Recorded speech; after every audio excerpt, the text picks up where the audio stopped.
Bienvenue à tous, vous êtes dans le ZCL en direct de Radio Haute Tension, mais aussi en direct de Canal 10, le journal, comme vous le savez, tous les jours, à la même heure, 12h30 jusqu'à 14h, et puis nous aurons des invités. Alors aujourd'hui, nous allons tout à l'heure parler de Charisma, cet hôtel, ce restaurant, pardon, faut-il ou non le détruire, mais on aura en direct le maire du Gosier, Jean-Pierre Dupont. Avec lui, on va s'entretenir sur cette question. Sinon, on reviendra sur la marche de l'UGTG en marche. Non, il n'y a pas où joindre Macron, non. L'UGTG en marche hier, après le procès qui a eu lieu, c'était au tribunal de Pointe-à-Pitre. L'UGTG était à Jarry. Vous saurez tout à l'heure pourquoi. Nous parlons aussi d'une réunion qui s'est tenue ce matin à Rimini-Souta, qui a rassemblé Combat ouvrier, l'UPLG, la France Insoumise, le FSU, le collectif de défense des travailleurs du patrimoine guadeloupéen et aussi les habitants de Grand-Bé et le journal Rebelle. On fera tout à l'heure le point sur cette réunion et sur ses conséquences plus tard. Les assises de nos régions, ce qu'on appelle l'outre-mer, Guadeloupe, Martinique et tout le reste, eh ben, c'est dans l'air. Maurice est à Paris, il a suivi un petit peu le débat. Et puis, cette importante réunion littéraire, ça a commencé hier soir avec la présence de l'écrivain haïtien, académicien français, il faut le signaler. Je veux parler de Dany Laferrière. Ça continue ce soir puisqu'il y aura la remise des prix et tout cela organisé par la mairie de Bémao. La mairie de Bémao qui est à l'origine même de cette invitation de Dany Laferrière. Et puis, on parlera à la fin du journal de Corsair Foot Academy et notre revue de presse tout à l'heure avec Alexandra. Voilà un petit peu le sommaire du journal, mais nous devrions, si le maire de Gosier est déjà en ligne, le rejoindre, pas encore. Alors pour l'instant, nous allons commencer tout de suite avec ces assises de l'outre-mer qui sont en route, c'est prévu, ces assises de l'outre-mer, mais je crois que Jean-Pierre Dupont est en train de nous appeler. Nous allons, non pas du tout, toujours pas de Jean-Pierre Dupont, et nous allons donc commencer avec les assises de l'outre-mer. Les assises de l'outre-mer, on a envie de dire que c'est non pas une marionnette. On a eu l'occasion il y a quelques années d'avoir ces assises de l'outre-mer, comme cela c'était pendant un petit peu à l'époque du LKP. 7 ans après, est-ce qu'il faut encore faire des assises? Est-ce qu'il faut encore réunir les élus, discuter de perspectives? C'est la question qui se pose, puisque le ministre des dernières colonies, comme on l'appelle couramment, Madame Bouzy, a changé, le ministère a changé, puisque nous ne sommes plus à l'époque de notre amie réunionnaise. On va voir tout de suite avec le reportage de Maurice Cessé ce qu'il en est de ces assises qui sont prévues. C'est une bonne idée si effectivement elles permettent de mettre en place les plans de convergence qui découlent de la loi égalité réelle, qui doivent être mis en place jusqu'à juillet 2018. Donc pour moi, ce sera une très bonne chose si effectivement nous arrivons à partir de l'état des lieux, de faire des propositions correctes et surtout permettre de mettre ces plans de convergence qui permettront une égalité réelle, une égalité presque réelle, j'ai envie de dire, jusque pour nos territoires qui en ont besoin. Souvent, on a fait des assises, on a fait des états généraux, on a fait beaucoup de concertations qui souvent n'ont pas eu d'application. Là, il faut aller plus loin. Il ne faut pas seulement rester dans l'état des lieux ou dans les propositions, mais qu'il faut qu'elles soient effectives. Comment faire, par exemple, pour que nous puissions avoir, dans le cadre du plan séisme, une reconstruction de toutes nos écoles pour mettre nos enfants à l'abri. Ça c'est important. Comment faire pour que nos infrastructures sportives soient remises à niveau? Nous avons un manque crucial dans toutes nos infrastructures. Comment faire pour que la problématique de l'eau en Guadeloupe en particulier soit financée? Donc il y a véritablement des problématiques importantes dans les territoires d'outre-mer, et notamment en Guadeloupe. Et ce serait important que de ces assises d'outre-mer, nous puissions pas seulement faire un état des lieux, pas seulement porter des solutions, mais avoir des applications précises et des investissements qui seront portés en partie par l'État. Pour en venir aux assises, ça sera certainement un moment important, et je lui avais d'ailleurs dit lors de mon passage qu'il ne faudrait surtout pas que ça soit la répétition de ce que nous avons appelé les états généraux. Elle en a parlé ce soir, et c'est vrai, reprendre vraiment d'une autre façon la consultation des personnels des outre-mer, je crois que c'est aussi refaire, je dirais, une prise de contact au cœur même des problématiques des Outre-mer. Moi, j'ai commencé un peu avant elle, je le lui rappelé, puisque ça fait 4 mois que nous avons mis en place les assises de la famille. Nous irons jusqu'en janvier, un peu comme les assises des territoires des Outre-mer. Et donc, d'ailleurs, j'ai dit que ça sera de ma contribution que nous allons verser pour pouvoir mieux appréhender l'avenir des Outre-mer, mieux coïncider à la réalité des Outre-mer. Bien, je me réjouis des propos de la ministre des Outre-mer. Et moi aussi, je le dis, il y aura des assises, certes, au Sénat le 17 juillet, mais nous connaissons les problématiques. Les problématiques de l'isolement, de la continuité territoriale. Nous l'avons évoqué à travers les nombreux rapports que nous avons réalisés. L'équité territoriale. Il manque des infrastructures. Nous avons maintenant notre ministre des Sports. Donc, je crois que nous allons passer aux actes. Parce que la population, lors des dernières élections, on connaît les problèmes. Et c'est pourquoi je disais, j'ai envie de dire, on n'a pas besoin de faire des assises pour avancer sur des solutions. D'ailleurs, dans un de mes rapports, que ce soit sur la biodiversité ou encore les solutions territoriales des Outre-mer dans le cadre du changement climatique, eh bien, les solutions sont là.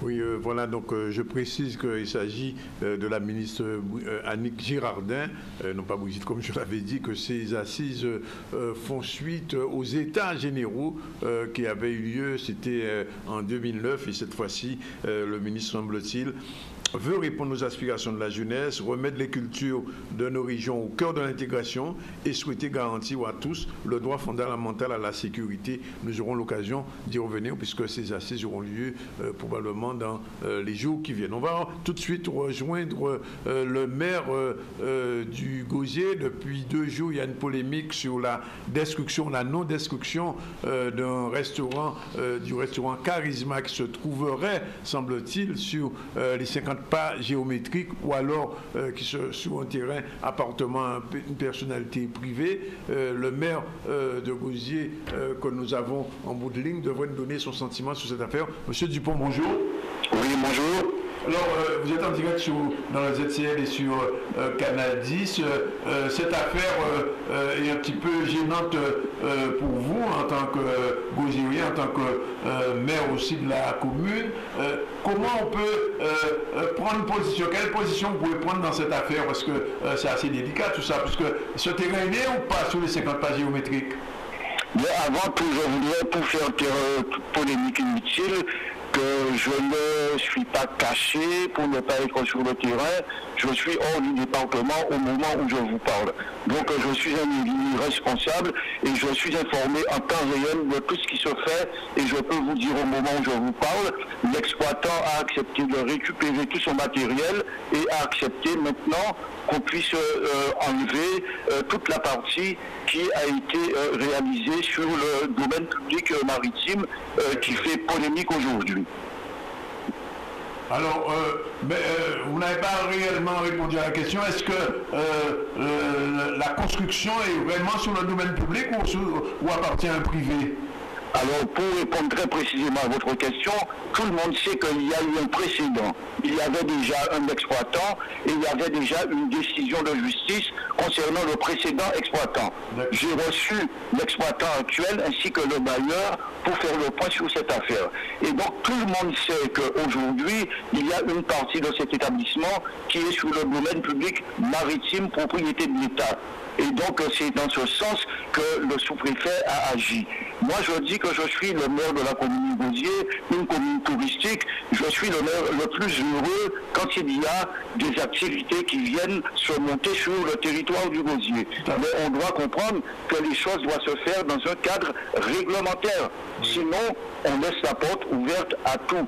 Donc, ce qui se passe aujourd'hui, il y a une partie qui a été construite sur le domaine public maritime et il suffisait tout simplement de faire une demande d'AOT, d'autorisation d'occupation temporaire, pour pouvoir exploiter cette partie qui est sous le domaine public maritime. Donc moi qui suis maire, c'est toujours facile de tirer sur le maire. C'est le maire qui est responsable de tout. Donc je veux bien qu'on veuille m'accuser de tous les maux du monde, mais je demande aujourd'hui qu'on revienne au calme, que les esprits se calment et puis qu'on puisse regarder les choses tranquillement. Alors, tout peut se faire, mais je le dis dans un cadre réglementaire. Tout à fait. Alors, est-ce que ça signifie, M. Dupont, que votre conseil municipal devra prendre position sur cette affaire? Mais quelle position? Pourquoi vous ne me parlez pas de l'État? Parce que c'est une décision qui a été prise par l'État. Aussi, c'est une décision de l'État contestée. Non, mais on refuse de parler de l'État. C'est du domaine public maritime, propriété de l'État. Pourquoi vous voulez renvoyer l'affaire sur moi? Non, je ne vous la renvoie pas, je pose la question. Est-ce que votre conseil municipal prendra position au regard de ce qu'a décidé l'État? Non, mais vous me posez la question, mais vous avez la réponse. Donc vous savez très bien ce qui s'est passé, qu'il y a eu une décision de justice, parce que l'État a fait un recours, parce qu'il y a eu une extension d'un établissement sur la propriété de l'État. Et je le dis que ça peut se régulariser, il suffit que le bailleur fasse une demande d'AOT. Parce qu'il y a eu un précédent, il y avait déjà un exploitant et il y a eu une décision de justice. Donc tout le monde était au courant de la situation juridique de cet espace. Oui. Alors qu'est-ce qui va se passer là concrètement? Vous opposez à cette décision de l'État, on peut le comprendre, mais qu'est-ce qui va se passer légalement? Qu'est-ce qui va se passer en ce moment? Je viens de vous dire au moment où je vous parle. L'exploitant a accepté de récupérer son matériel. Oui, enlever partie de son matériel, oui, on l'a bien compris. Oui, et il permet aujourd'hui au service de l'État d'enlever la partie qui a été réalisée sur le DPM. Moi, aujourd'hui, le conseil juridique réglementaire que je peux donner aux bailleurs pour que les choses se refassent, c'est de passer par l'AOT, l'autorisation d'occupation temporaire. D'accord. Bien. Ben écoutez, on va se parce que moi, je veux bien admettre qu'avec Grand-Bain, je suis le maire le plus méchant, le plus mauvais. On peut tirer sur le pianiste, on peut tirer sur le pianiste à bout portant, il n'y a pas de problème. Hein? Mais il faut que les gens reviennent à la raison. Tout à fait. Bon, ben écoutez, c'est une affaire qui va suivre son cours. De toute manière, je crois ça... Les choses peuvent rentrer dans l'ordre tranquillement. Il suffit de revenir à la raison. Tout à fait. D'autant plus qu'il y a une mobilisation qui est en train de monter en pression sur cette affaire. Et j'ai pas l'impression que ça va être très simple pour l'État de prendre la mesure qui avait été définie. Hein. Enfin, en tout cas, moi, en tant que maire, je dis que je demande à ce que le calme revienne sur cette cité balnéaire du Gosier. Oui. Moi, avec le conseil municipal, nous ne demandons pas mieux que d'accueillir des activités, surtout quand c'est dans le domaine touristique, qui est le domaine de prédilection du développement économique de la commune. Mais je le répète et que tout le monde pourra l'entendre et le comprendre, à condition que les choses se fassent réglementairement. Tout à fait, on a bien compris, M. Dupont, et nous allons suivre cette affaire de bout en bout et on espère effectivement qu'on va trouver une solution, j'ai envie de dire, pacifique à ce conflit, à ce qui devient de plus en plus un conflit, puisque, vous le savez, sur les réseaux sociaux, ça commence à bourdonner sérieusement sur cette affaire. Oui, sur les réseaux sociaux, tout le monde est journaliste, tout le monde il va de son commentaire, c'est très facile. Là aussi, je pense qu'il faut aussi qu'un jour qu'on puisse mettre de l'ordre au niveau des réseaux sociaux, où ça part dans tous les sens aussi, quelquefois. Effectivement. Bien, je vous remercie, M. Dupont. Il est 12h45, on revient à l'actualité. Merci beaucoup. Merci de votre intervention en direct dans le ZCL. Voilà, on revient à l'actualité. C'était hier, donc je vous le disais, le procès Domota, procès qui oppose Élie Domota à M. Blandin, Bruno Blandin, qui est propriétaire de la concession BMW, mais qui est aussi président du MEDEF. Et donc hier, je vous ai dit, hier on l'avait annoncé, le procès a été renvoyé au mois de mai 2018. Ça n'a pas empêché à l'UGTG de se manifester et l'UGTG était en marche, mais dans les rues de Jarry. Reportage tout de suite de Michel Héraclide.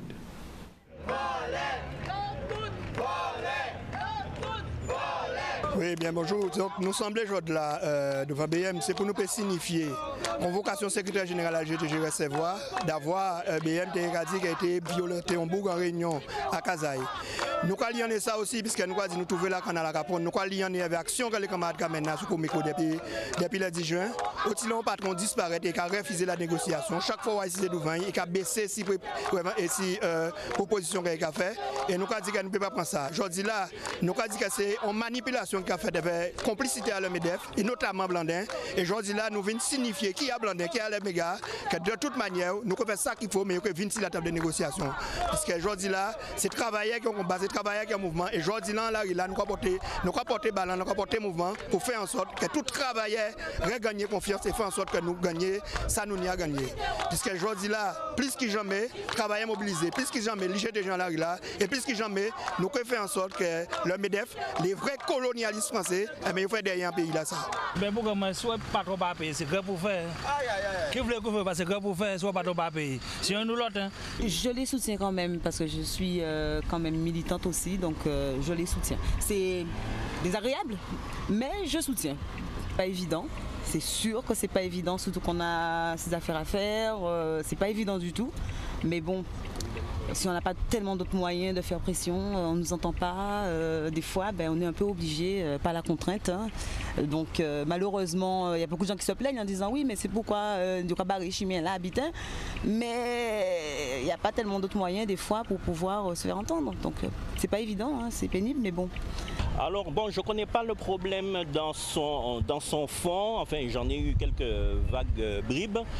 Bon, je n'ai pas a priori comme ça, je n'ai pas un jugement particulier. Comme je vous le disais, lorsque les gens ont des revendications, bon, ils ne le font pas pour s'amuser parce que ce sont des heures de travail qu'ils ne font pas. Donc c'est peut-être légitime, vous voyez. Donc voilà, je ne peux pas avoir un jugement a priori négatif, quoi. À part du reconnaissance, c'est bien de revendiquer ses droits, mais quand on a dit tout passe par la communication et laisser les concernés se concerter. Voilà, manifestation qui s'est déroulée donc hier dans les rues de Jarry. Vous avez bien vu que les syndicalistes étaient très déterminés et donc ils attendent une éventuelle négociation. On va continuer à dérouler l'information puisque il nous faut parler de cette réunion organisée à Rimini-Souta. Je ne sais pas si le sujet est déjà prêt. Non, sujet toujours pas prêt. Donc on va revenir à la soirée littéraire de Guy Tyrolien. Alors vous savez que c'est le centenaire de Guy Tyrolien et que la mairie de Bemao régulièrement organise une soirée littéraire chaque année. Et cette année, elle était un peu particulière puisqu'il y a eu la présence de l'académicien franco-haïtien, on va l'appeler comme ça, Daniel Laferrière, auteur d'un certain nombre d'ouvrages à succès. Daniel Laferrière était sur place, il sera encore sur place ce soir à la mairie de Bemao puisque c'est la ville même qui a organisé son déplacement, comme l'a précisé l'une de ses chargées de communication. Et donc on revient sur ce reportage de Michel Terrasse. Nous avions, dans le cadre du prix de l'excellence littéraire, une rencontre donc entre M. Daniel Laferrière, l'académicien, et Mme Odvas Lovely, qui est une professeure agrégée et qui a reçu, il y a quelques années, en 2009 précisément, qui a reçu le prix de l'excellence littéraire. Et effectivement, ce soir, nous avons eu un très bel échange littéraire, un très bel échange autour de l'œuvre de Guy Tyrolien, des regards mêlés entre deux générations, celle d'un académicien et la vision aussi d'une jeune agrégée. Alors, la rencontre littéraire de ce soir a été très riche. On a abordé plusieurs thèmes, le thème de l'exil, le thème de la poésie, sur le plan de la création, sur le plan de la lecture poétique aussi. Et avec M. Daniel Laferrière, nous avons eu des échanges très riches et très enrichissants pour moi et pour le public qui est venu, je pense. J'ai beaucoup apprécié l'intervention donc des deux intervenants, hein, de Monsieur Laferrière et aussi de Mademoiselle Hautevas. Mademoiselle Hautevas est plus jeune, c'était le langage aussi de la jeunesse, c'était aussi l'analyse d'une experte aussi, et Monsieur Laferrière qui est plus ancien, qui a plus de bouteilles, on dira, plus de métier. Et bien aussi j'appréciais son intervention qui était tout en sagesse, tout en douceur et en profondeur. C'était magnifique, c'était merveilleux, d'autant plus que le trait d'union est un des grands poètes de la Guadeloupe, de la Caraïbe francophone, et qu'il aime beaucoup, qu'il aime tant Haïti, Guy Tyrolien. Donc qu'un Haïtien vienne et que j'ai eu le grand honneur d'être le premier académicien à venir en Guadeloupe, enfin c'est ce qu'on a dit, peut-être qu'il y en a d'autres qui sont venus de façon plus silencieuse. Et pour saluer un grand poète de la Guadeloupe, ça m'a ému. J'étais ému de dire sa poésie. Ce soir, nous avons été vraiment tout simplement comblés. Une vraie fête de l'esprit ce soir. Nous avons effectivement pu entendre les poèmes de Tyrolien, les vers qui ont été repris, une analyse exégétique de ces poèmes et des échanges aussi, quelque part, même silencieux avec la salle. Et tout cela nous a comblés et nous a donné raison en tant que région d'avoir lancé cette année Tyrolien, de nous avoir montré que justement, il fallait mieux faire connaître l'œuvre, faire en sorte que Tyrolien habite le cœur et l'esprit des Guadeloupéens. Tel était notre credo en décrétant 2017 année Tyrolien. Je crois que nous y sommes parvenus. 12h52, je vous l'ai dit, on va recevoir tout à l'heure M. Anténor Abazac, on va parler avec lui bien sûr de la période cyclonique et de ces puits qui se sont abattus sur la Guadeloupe, normal ou pas normal, mais on aura l'occasion d'y revenir tout à l'heure. Pour l'instant, nous partons avec notre Amazone Caraïbe, puisqu'elle est là. Francette Rosamond, bonjour. Bonjour, bonjour à tous. C'est vrai que ça fait longtemps. Oui. Oui, ça fait longtemps qu'on ne vous a pas vu et quand vous n'êtes pas là, vous nous manquez. Ah, vraiment, moi aussi. Mais oui, c'est vrai.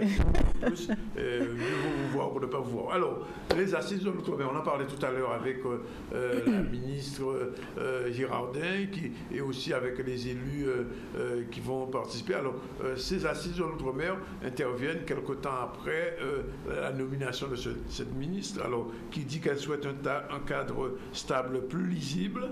Elle souhaite faire des outre-mer des leaders en matière de lutte contre le changement climatique et de la préservation de la biodiversité. Enfin, je lance et puis répondre aux aspirations de la jeunesse. Absolument. Donc 8 thèmes qui sont prévus d'être débattus à partir de fin septembre. Il y aura un préfigurateur, enfin un animateur central qui sera nommé et puis on va voir un peu tout ça. C'est vrai que bon, il y a de la matière, mobilisation de l'investissement public au service d'un développement équilibré.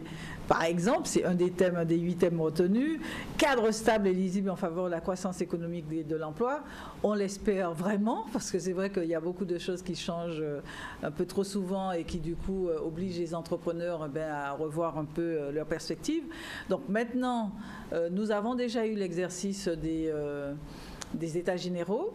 Donc on va voir qu'est-ce que tout ça va donner. Les états généraux, ça a débouché sur du flou. Sur du pas grand-chose. Oui, donc on ne peut pas dire, c'est toujours bien que les gens se rencontrent, parlent et tout, mais après il faut passer aux actes. Il faut suivi. Voilà, c'est vrai qu'il y a eu 2-3 éléments qui sont sortis suite à ça, notamment des éléments ponctuels, vu que souvenez-vous, c'était après la crise financière, donc et que plus personne, plus aucun organisme ne voulait financer, voire garantir les transactions des entreprises. Donc il y a eu comme ça des produits ponctuels, mais c'est vrai que sur la durée, s'il y a bien eu la loi sur l'égalité réelle, c'est bien parce que elle a pas avancé assez vite, quoi. Donc on va regarder tout ça avec beaucoup d'intérêt.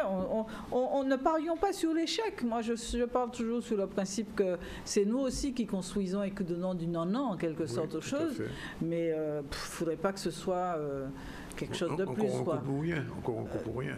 C'est-à-dire qu'il y a une telle accélération de processus de destruction du monde ancien, quoi. Donc il faut qu'on sorte de ça. Personne ne peut se satisfaire des DOM comme ils sont aujourd'hui. Alors une date a été donnée déjà pour ces assises. Fin septembre. Ça n'a pas été plus clair que ça. Donc on verra.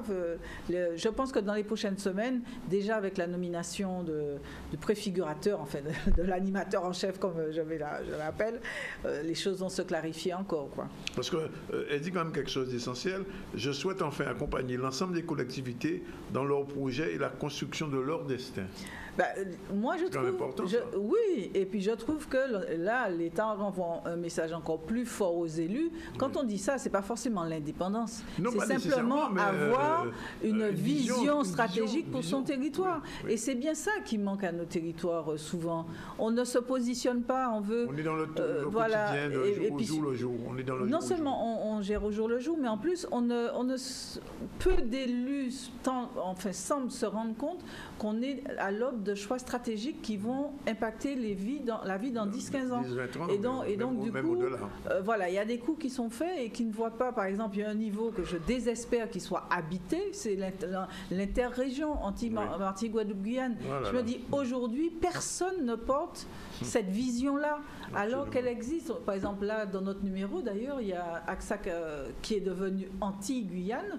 Il s'appelait avant AXA Caraïbes, parce que AXA a fait une réflexion stratégique que, il faut que nommer les territoires où ils sont, c'est pas Sainte-Lucie, c'est pas Cuba, c'est Martinique, Guadeloupe et Guyane. Et deuxièmement, c'est ce périmètre-là, et qu'il faut faire des actions sur ce périmètre-là, parce que sortis de là, nos îles, nos territoires, chacun séparément, ne sont pas viables.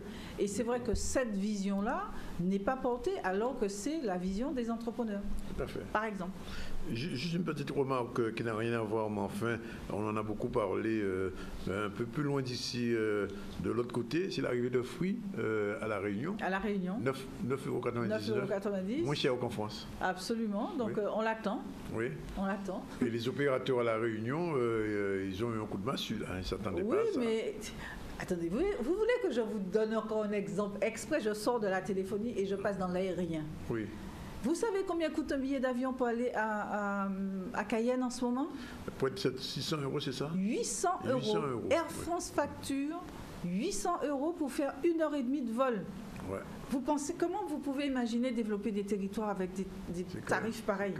Donc c'est clair qu'à un moment, il y a des gens... C'est plus cher que d'aller en France, même aller à New York, on paye 3 billets pour aller en France. New York à 199 €. Donc, vraiment, et là, par rapport à la téléphonie, c'est pareil. Il faut que les choses baissent en plus. Encore, parce que ce n'est pas normal. Si nos territoires veulent avoir un avenir, il ne faut pas qu'il y ait cette continuation de la ponction, aussi bien dans le... Il l'a dit, Xavier Niel, il a dit, il se bat contre la profitation. Oui, non, mais là c'est dans le porte-monnaie du plus grand nombre des particuliers, mais c'est aussi dans le porte-monnaie des entreprises. Attendez, dans les bilans des entreprises, c'est pas possible. Vous faites un bilan, une prévision avec des billets à aller à 500 € max, même si c'est déjà cher, et brutalement, ça passe à 800 €. Vous dites, attendez, votre compte d'exploitation est tout de suite déséquilibré. Comment vous pouvez pour pouvoir développer un territoire comme ça? C'est pas possible. Tout à fait. Deuxième sujet, nous sommes là, juillet-août, nous sommes arrivés. C'est le dernier numéro de ce semestre. Oui. Et donc j'ai envoyé la couve, je ne sais pas si elle est arrivée. Nous sommes très très fiers. On a fait un dossier sur l'immobilier. Il y a 8 ans de ça, on titrait sur l'immobilier devenu fou aux Antilles-Guyane parce que les prix étaient stratosphériques, comme nous avons écrit. Les propriétaires et les agences immobilières faisaient du grand n'importe quoi. Voilà, c'était... Et puis, il y a eu 2009, la crise financière déjà, après 2009, et une vraie correction qui a fait qu'aujourd'hui, le business redémarre depuis à peu près 18 mois. On recommence à vendre à peu près correctement des biens. On recommence à avoir une relation un peu plus équilibrée, c'est-à-dire qu'avec les nouvelles technologies, les acheteurs ont un peu repris la main, vu qu'aujourd'hui, de votre bureau, de votre chez vous, de votre jardin, vous pouvez déjà avoir une vision de l'offre, et puis vous pouvez géolocaliser, vous pouvez, etc. Et puis après, aller négocier. Donc, c'est le moment d'acheter. Il y a un progrès. Et puis je pense qu'il ne va pas s'arrêter là, parce qu'il y a un mouvement qui est en train de naître et qui prend de l'ampleur, qui est sorti il y a 8 ans en France continentale et qui est en train de débarquer ici. Ça fait après 3 ans qu'ils ont lancé les choses. Ça n'a pas fonctionné parce que ça demande de un peu changer les habitudes des agences de voyage. C'est la création de quelque chose qu'on appelle l'AMEPI. Alors c'est un acronyme, mais c'est en gros une plateforme où les agences mettent en commun les biens à vendre. Vous imaginez, les agences mettent en commun les biens à vendre. Oui, c'était inimaginable ça. Voilà, c'est une révolution. Et aujourd'hui, c'était pratiquement, enfin, ils ont lancé ça il y a 4 ans. Première année, ça, tout le monde a regardé sans dire ça ne prendra jamais. Ça a dormi pendant 2 ans. Et puis là, ça repart. Depuis le 1er janvier, il y a un groupe qui se rend compte du fait que de plus en plus les clients ont une vision sans eux. Donc pour pouvoir revenir en quelque sorte au centre, eh ben, ils mettent les biens en commun. Donc c'est les mandats exclusifs. Oui. C'est-à-dire quand vous donnez à une agence en particulier de vendre, désormais, votre bien pourra être vendu par toutes les agences adhérentes. Et derrière, ce qui est intéressant, c'est qu'elles ont réussi à se mettre d'accord pour partager la commission. Donc, une vraie révolution, un vrai progrès. Oui. D'une part, ça fait vendre les biens plus rapidement, parce que votre bien est visible sur plus d'agents. Ça, comment dire, pas sécurise, mais enfin, voilà, ça fait un peu de ménage dans des offres un peu n'importe comment. Et puis, troisièmement, c'est l'avenir, quoi. Et autre chose qui vient de débarquer aussi, pareil, nouvelle technologie, signature de baux électronique, c'est-à-dire de chez vous, vous allez pouvoir signer avec votre agence, vision en virtuel, etc. Enfin, bref, il y a une vraie révolution numérique dans ce secteur-là et ça fait baisser les prix. D'une manière générale, il y a une révolution numérique dans tous les secteurs. Il n'y a pas un secteur qui n'est pas concerné. Absolument. Et beaucoup de gens semblaient nous dire, mais non, pas chez nous, etc. C'est archi faux. Par exemple, la semaine dernière, vous avez vu qu'il y a eu le Crédit Agricole Guadeloupe qui a fait un essai de Talk to Pay. Donc, vous parlez, vous payez. Donc, attendez. À suivre. À suivre, en tout cas. Alors, si on parle d'argent, le prêt, bientôt, quand est-ce, lundi? En kiosque lundi. On va en reparler, on l'aura physiquement, on va en reparler lundi. Le prêt de développement pour nos régions. Pour les Outre-mer, c'est une petite chose qui est tombée en début de semaine. C'est avec le ministère de l'Outre-mer, de l'économie et BPI France qui ont signé de manière tout à fait opérationnelle, et donc c'est actif depuis le 6 c'était hier, voilà, un prêt qui peut, à destination des entreprises pour les aider dans des investissements immatériels, prospection, formation, recherche, etc. Alors c'est quoi? C'est 10 000 € à 300 000 €, avec un différé de 5 ans ou de 7 ans en fonction de la situation de l'entreprise. Et puis surtout, vous savez, je ne sais pas si vous vous souvenez, quand Macron était en campagne, il parlait de 100 millions d'euros pour les Outre-mer, etc. Donc c'est ce truc-là, c'est descendu à 80 millions, parce que bon, voilà, la réalité à rattraper, mais seulement c'est pour tout l'Outre-mer. Donc c'est premier arrivé. Donc c'est pour ça que je pense qu'il faut que nos entrepreneurs regardent ça. Bon, c'est 10 000 €, c'est toujours pour moi à prendre. Hein.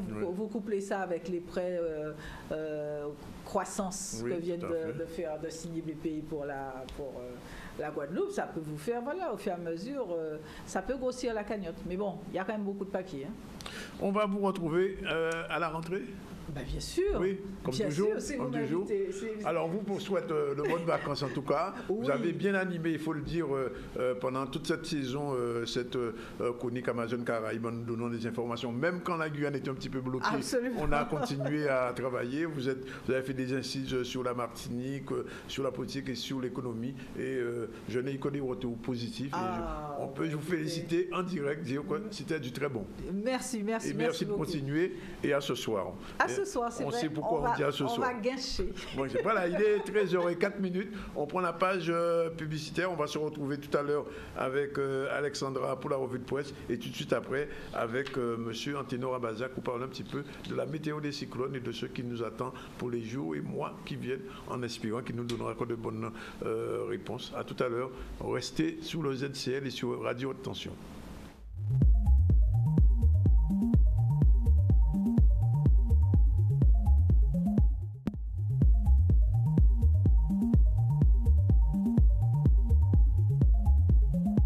Voilà, il est 13h11 et on revient à l'actualité. Je vous rappelle donc que la question du charisme va se régler, on pense, dans les jours qui viennent. Vous avez entendu tout à l'heure le maire de Gosier, M. Jean-Pierre Dupont en direct. On a eu l'impression qu'il se lavait un petit peu les mains, mais la situation est beaucoup plus complexe que ça n'en est. Et sur les réseaux sociaux, on vous l'a dit, ça bourdonne terriblement. On a parlé aussi tout à l'heure de l'UGTG qui était en marche, mais c'était hier après le procès des lits de Mouta, les négociations n'ont toujours pas lieu et les travailleurs sont mécontents. Et puis, les États généraux de l'Outre-mer sont dans l'air. Probablement au mois de septembre, on l'a entendu tout à l'heure avec notre amie française Rosamond. Et là, nous allons revenir sur une manifestation qui s'est déroulée, c'était ce matin à Rimini-Souta, un certain nombre d'organisations à l'appel de combat ouvrier, le PLG, la France Insoumise, le FSU, le collectif de défense du patrimoine guadeloupéen et le collectif de défense des habitants de Granby et le journal Rebelle se sont réunis parce qu'ils dénoncent ces conditions de travail qui se décadent dans les entreprises et le non-respect des droits les plus élémentaires des salariés. Ils apportent d'ailleurs leur soutien à toutes ces luttes en cours. Vous savez qu'il y a des luttes en ce moment encore dans la banane, notamment la grève des ouvriers de la banane qui sont victimes depuis plusieurs années des méthodes, je cite, esclavagistes de planteurs qui s'estiment au-dessus des lois. C'était donc cette réunion ce matin à 10h. Reportage Michel Héraclide.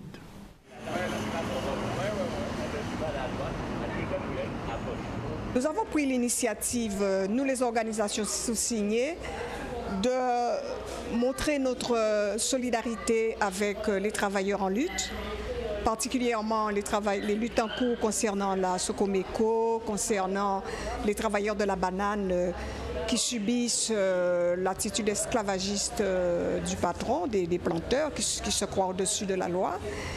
Et nous dénonçons également le fait que la population soit privée d'eau et aussi la mobilisation des travailleurs de Granby à Gosier qui sont menacés d'expulsion. Il y a un véritable silence autour de ces luttes.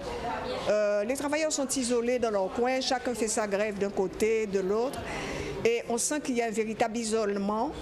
Donc nous avons voulu briser cela et montrer qu'il est possible de se réunir, de discuter de ces luttes, de se réunir, de proposer des actions. On est tous dans l'attente de quelque chose de simple, de calme, parce que ça ne se passe pas comme on veut et que les choses s'inversent en fait, qu'on arrive à dialoguer. Et sans qu'on nous parle de tsunami, parce que le tsunami est déjà bien réel, il est dans le moral des gens, dans l'état de psychose qu'on a mis les habitants de Granby, alors qu'on leur avait promis avec la hiérarchie d'assainir le quartier et on nous a même donné nos bornes, notre terrain est limité. On a le montant, on a donc une promesse de vente qui tient d'achat, comme si la vente était faite, puisque le temps passe. Et en plus, on a investi sur nos maisons, on a réparé, on a arrangé, c'est sûr et certain qu'on aura ce terrain un jour, enfin, que tout sera bien arrangé. Il n'y a personne qui est à Granby de façon illégale. Nous, les rebelles, on est venus ici pour justement soutenir le comité qui a été mis en place, notamment pour les habitants de Granby, mais aussi pour les travailleurs de la banane qui ont fait une grève qui a duré très longtemps, 42 jours. Donc, ce qu'on veut dire, c'est que la jeunesse aussi, elle a son mot à dire par rapport à ce qui se passe en Guadeloupe. Et les habitants de Granby, on les soutient parce que on est contre leur expulsion. Et il devrait y avoir, au contraire, des dispositions qui soient mises en place pour améliorer Granby. Et nous, on trouve ça injuste que les habitants soient obligés, forcés, et le camarade l'a dit, sans information précise de quitter leur maison. Voilà, retour donc sur l'actualité avec notre amie Alexandra Giraud, générique tout de suite pour l'actu en images.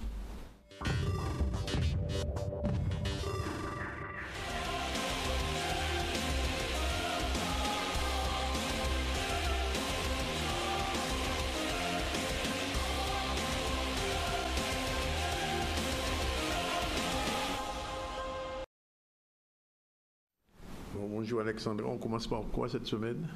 Alors bonjour à tous, cette semaine on commence par le Memorial Act, l'exposition d'art Boussier, donc que vous allez voir sur cette première photo, avec un mur numérique à votre écoute, retenant 32 témoignages de descendants de migrants arrivés en Guadeloupe au XXe siècle, du temps de l'industrialisation de la production sucrière.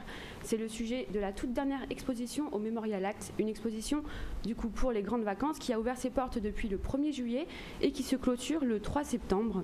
L'idée directrice de l'exposition, intitulée D'Arboussier au cœur des migrations, est comprendre comment la société guadeloupéenne s'est constituée. Prix d'entrée en tarif normal 5 €, 3 € en tarif réduit. Un article à retrouver très prochainement sur le site Carifil Events.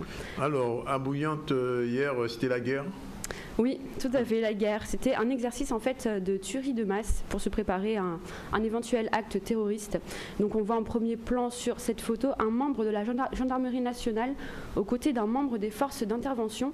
Ils sont à l'entrée du centre de vacances UCPA sur la commune de Bouillante.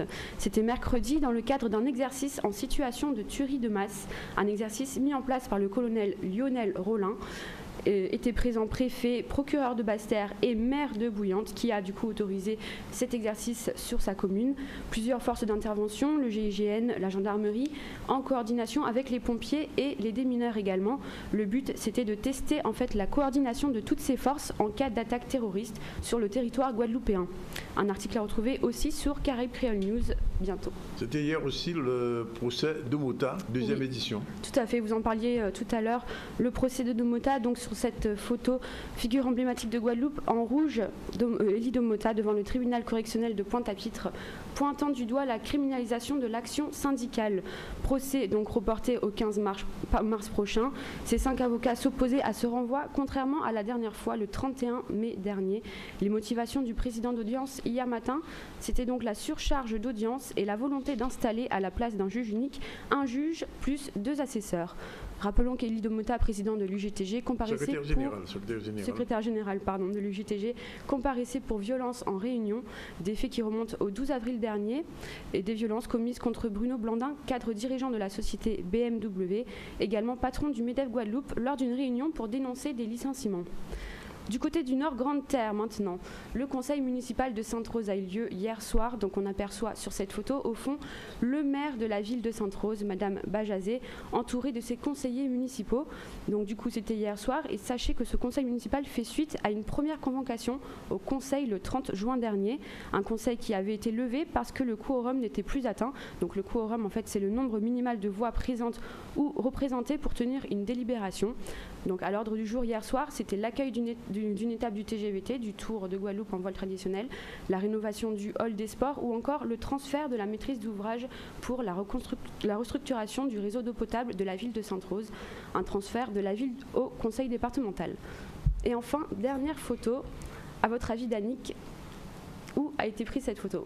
Vous allez la voir tout de suite. Il faudrait que je la vois d'abord. Cette photo, c'est pas la Guada, ça. Non. Pourquoi c'est pas la Guadeloupe? Je sais pas, ça ressemble pas. Je parle sous le contrôle de monsieur Abazac. C'est la Guadeloupe, ça? Une montagne. Une montagne, c'est pas le Guadeloupe. Non, pas le Guadeloupe. Ça peut être dans le massif de la Guadeloupe, peut-être la Soufrière, je sais pas. Peut-être un flanc de la Soufrière? Et non. Ce cliché a été pris à la Dominique en fait, au sud de la Dominique, il y a 2 semaines environ. Oui. En fait, c'était en fait l'institution Discover Dominica, découvrir la Dominique en français, qui souhaite mettre en avant l'économie et l'attractivité touristique du pays. La Dominique a été frappée, rappelons-le, il y a 2 ans par une tempête tropicale qui s'appelait Erika. Donc c'était un coup dur pour ce petit pays, indépendant depuis 1978. Et depuis, la Dominique n'a de cesse de redorer son image et de mettre sur pied des plans pour attirer les investisseurs étrangers. Un reportage à retrouver également prochainement sur Caraïbes Creole News avec un album photo complet. Vous avez aimé la Dominique? Oui, beaucoup. Oui. Pourquoi? C'est mieux que la Guadeloupe? C'est plus sauvage, plus... Je suis d'accord avec elle. J'aime beaucoup la Dominique et c'est en train de se moderniser, mais c'était extrêmement sauvage. Oui. Cocoterais à perte de vue, c'est très beau comme pays. Ouais. C'est encore presque à l'état nature, on a envie de dire. Oui, malheureusement, les bananes ont beaucoup gagné sur les cocoteraies, et puis bon, le foncier gagne aussi, mais il reste encore beaucoup de nature. Il reste encore, et puis il y a beaucoup plus de rivières qu'en Guadeloupe. Comment ça c'est une île montagneuse. Il n'y a pas beaucoup plus de rivières en Guadeloupe. Il y a beaucoup de rivières parce que c'est une île montagneuse. comme notre Guadeloupe proprement dite, ce qu'on appelle Basse-Terre maintenant. Il y a énormément de rivières, il n'y en a pas en Grande Terre. Alors, il a fait son introduction tout seul, c'est notre ami Ténor Abazac. Bonjour. Bonjour, merci d'être avec nous. Avec plaisir. On vous avait reçu il y a quelques semaines, on vous avait dit que vous serez venu juste avant la fin du ZCL, puisqu'on termine la semaine prochaine, et on vous fait venir parce qu'on est en hivernage et qu'on ne sait jamais si la période cyclonique va être dure ou pas dure cette année.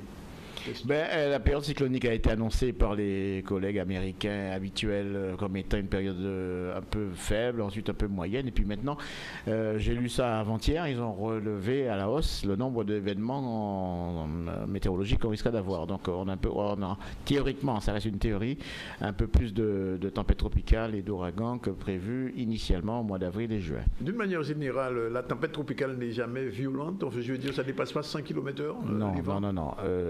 Il faut savoir que dans nos régions, nous avons ce qu'on appelle des cyclones tropicaux. Le mot cyclone n'est pas suffisant du point de vue scientifique. Le vrai phénomène qu'on a ici, c'est un cyclone tropical. Ce n'est pas un simple cyclone. Et dans ces cyclones tropicaux, il y a 3 phénomènes. Il y a la dépression tropicale. Oui, ce qu'on a eu dimanche dernier.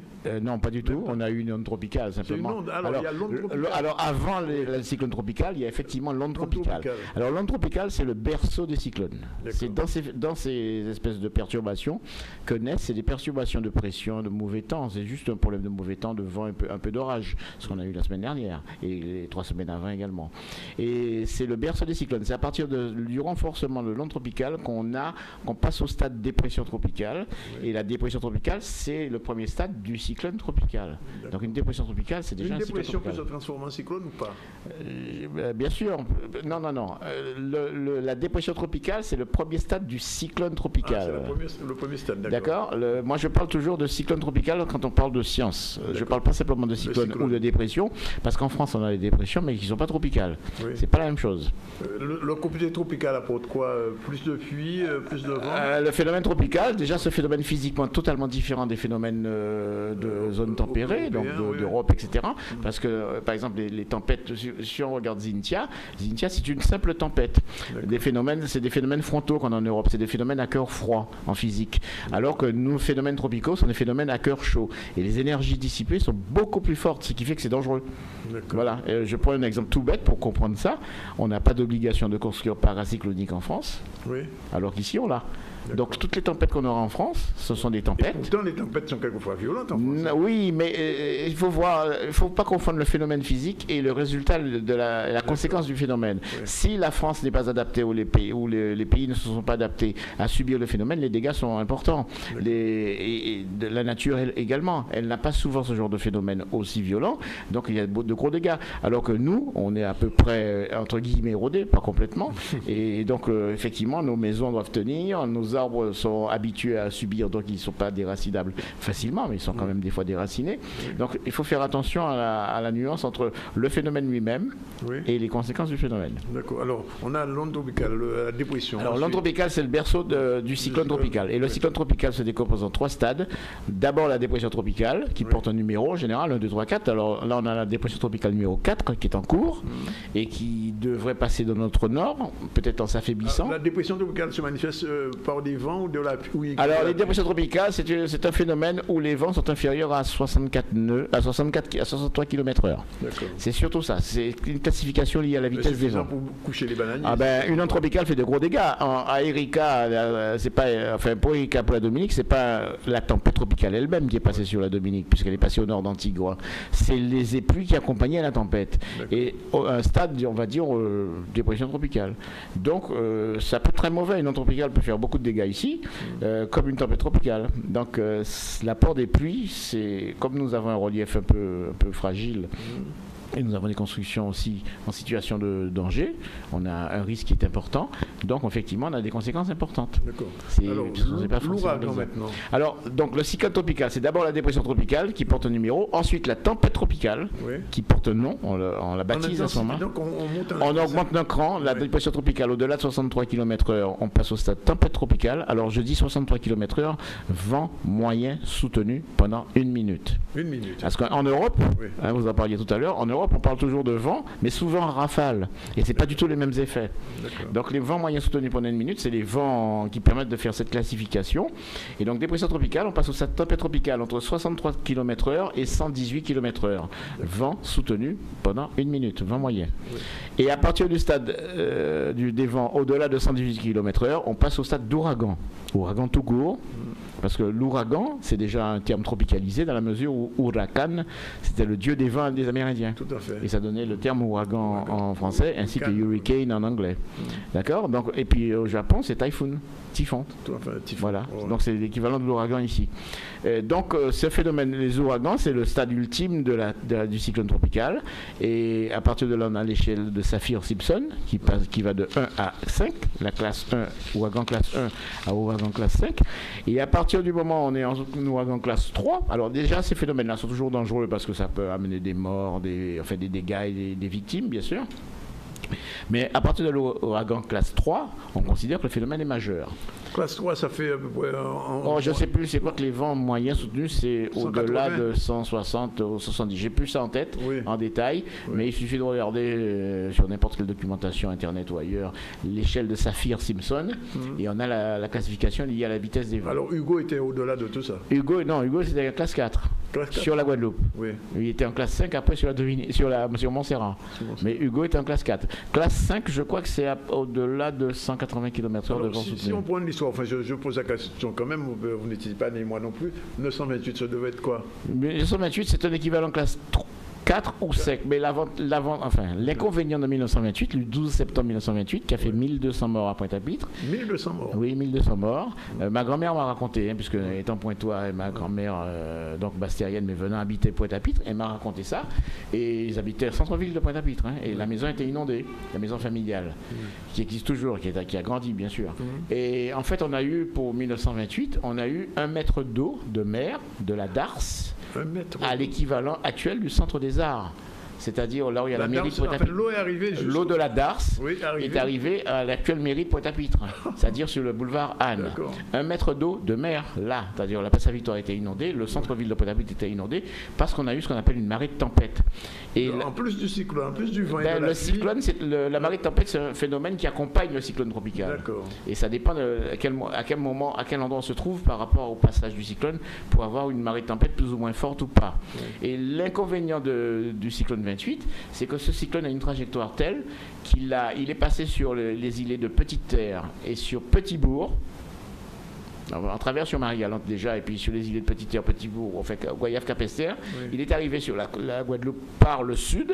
C'est pas la trajectoire habituelle, ça? Si, bien sûr. Marilyn est passée sur la Dominique, au sud des Saintes, par exemple. Donc c'est des trajectoires qui vont de Trinidad, avec très peu de cyclones, jusqu'à Cuba, dans la partie nord des Antilles. Donc toutes ces trajectoires-là sont valables. Et donc, 1928, il est passé donc sur le sud de Pointe-à-Pitre, et ce qui fait que tout Guadeloupéen devrait savoir ça. Lorsque nous sommes au nord d'une trajectoire d'un cyclone, le phénomène est toujours plus fort qu'au sud. Alors, Hugo a ravagé le Nord Grande-Terre parce qu'il est passé au nord des abîmes.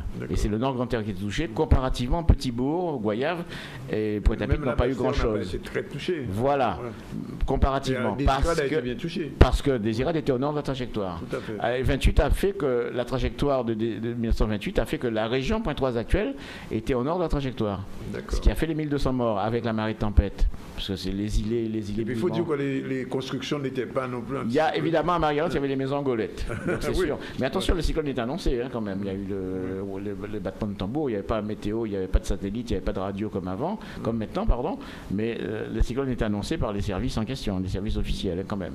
Donc les gens n'ont pas été complètement surpris, mais c'est vrai que l'habitat, Marie-Galante en particulier, c'est des maisons en golettes, inconnues.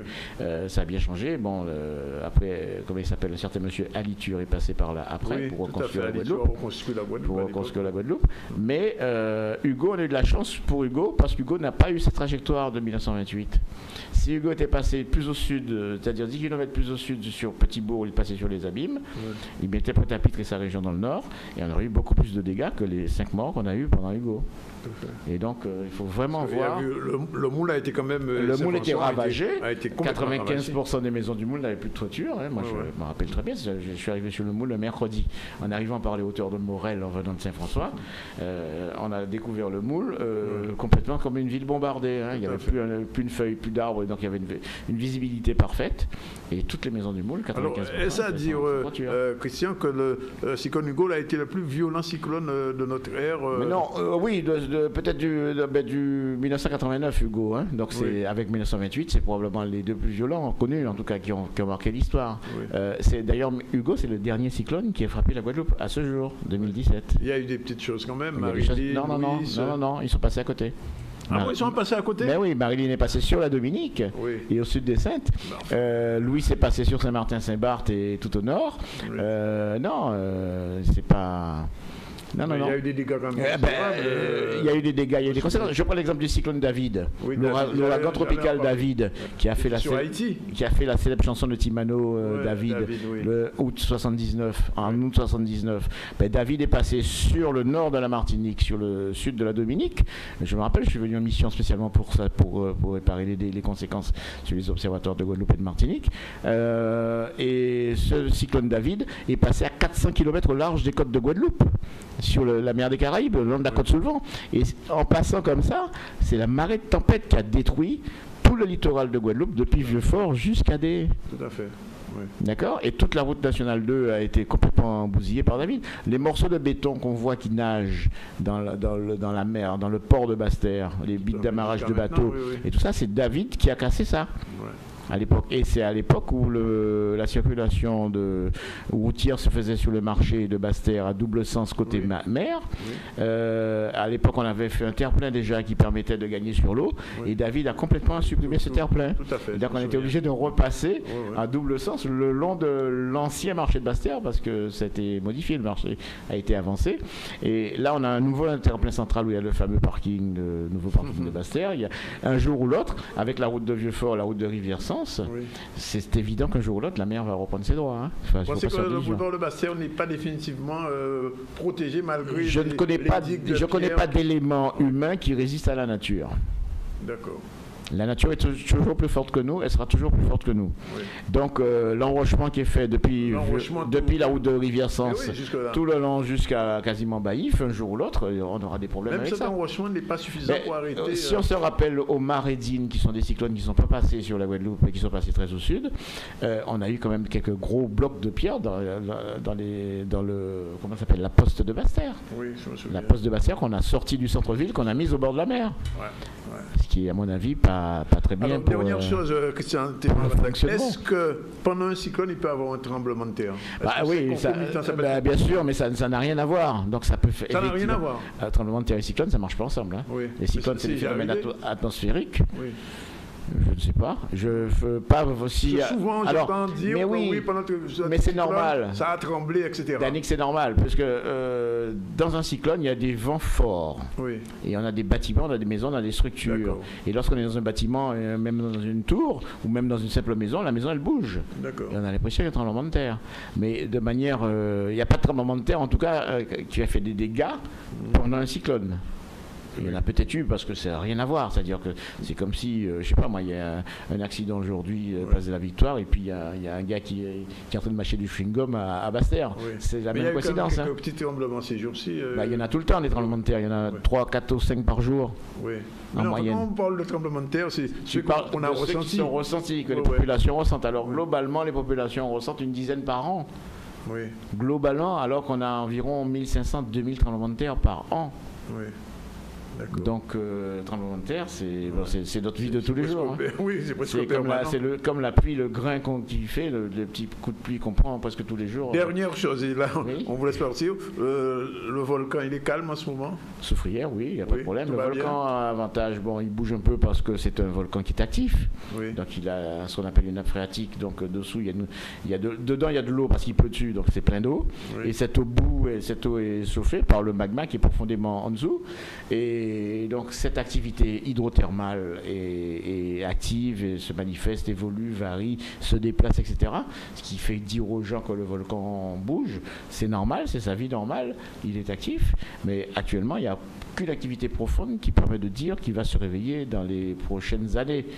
Parce que la soufrière prévient à peu près, quand on est pessimiste, on a des précurseurs à peu près 2 ans avant. Parce qu'on compare avec ce qui s'est passé à la Réunion avec la Fournaise, ça n'a rien à voir. Régulièrement. Mais ça n'a rien à voir. Oui. Le volcan de la Fournaise n'est pas le même type de volcan que la soufrière. Il n'est pas de type péléen. Pas du tout. C'est plus péléen. On ne parle plus de ça. Hein. On parle d'éruption péléenne. Il y a 2 familles de volcans dans le monde.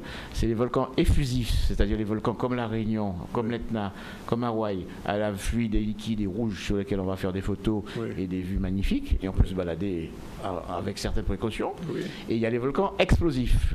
Ah, d'accord. Et les volcans explosifs font des éruptions entre autres péléennes. Éruptions péléennes, pas volcans. Et les volcans explosifs, il ne faut pas y aller. Nous faisons partie des familles explosives, des volcans explosifs, comme la Dominique, comme la Martinique, comme Montserrat, comme l'Indonésie, comme le Japon. Tout l'arc des petites Antilles. Jusqu'au Mexique.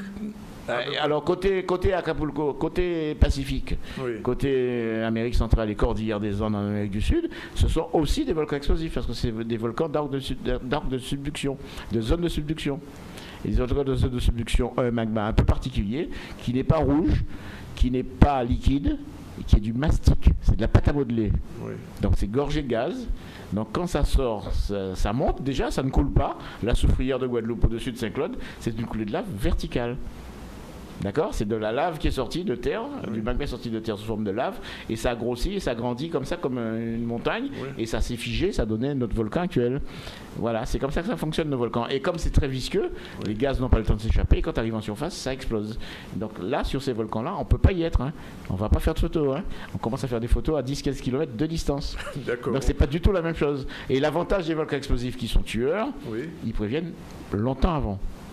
Contrairement à la Réunion, la lave est très fluide et très liquide, donc on va monter très facilement et on va la voir arriver peut-être une semaine avant, 2 mois avant. Les précurseurs sont...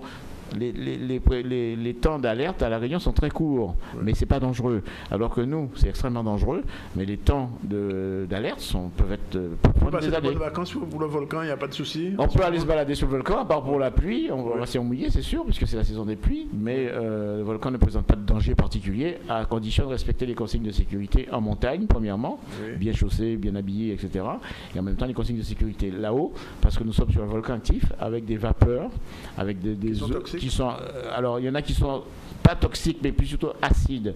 Donc c'est de l'acide pur, donc ça brûle, c'est du gaz chlorhydrique, ça brûle, et en même temps c'est à 96 degrés minimum. Donc ça brûle aussi ça brûle chimiquement parce que c'est acide, et ça brûle aussi parce que c'est chaud.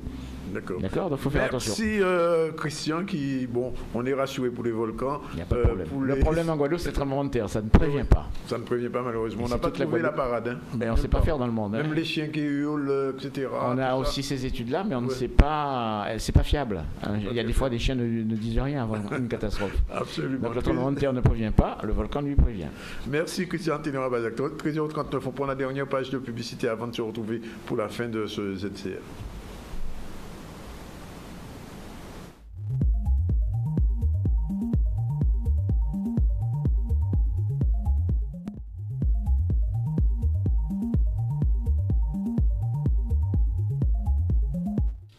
Voilà, il est 13h44 dans le ZCL. Il est terminé pour cette semaine. On va se retrouver à partir de lundi pour la dernière semaine du ZCL et on sera toujours heureux de vous voir. On pense déjà à la rentrée. Il y aura probablement quelques petits changements de nouveaux animateurs, de nouvelles chroniqueuses. Nous sommes en train de préparer notre mercato, comme on dit au football, et on sera toujours heureux de vous retrouver. En tout cas, bon week-end si vous êtes avec nous, si vous êtes à table, bon appétit. Si vous n'avez pas encore mangé, c'est le moment de le faire. Et puis, on peut vous rappeler qu'il y a un certain nombre de manifestations. Samedi soir, la présentation du conte Venn de Contacaz, vous le savez. Samedi matin, vous le savez aussi sur la place de la Victoire, avec Aurélie Roche et l'association AD Concept, il y aura donc manifestation aussi, une foire artisanale. Et puis ce soir, à la mairie de Bémao, il y aura la présence, en présence de l'écrivain Dany Laferrière, mais vous aurez le plaisir de voir la remise des prix de cette collectivité. Voilà, tout est dit. en gros. Et puis, on vous retrouve lundi. Et on salue tous nos amis qui nous écoutent de Bastère à Marie-Galante, de Marie-Galante à Gouzier, de Gouzier à Paris, et de Paris à Fort-de-France. Ensemble, nous et les autres. Et nous péquons là les autres, comme on dit. Bye bye, salut. Et bon appétit encore.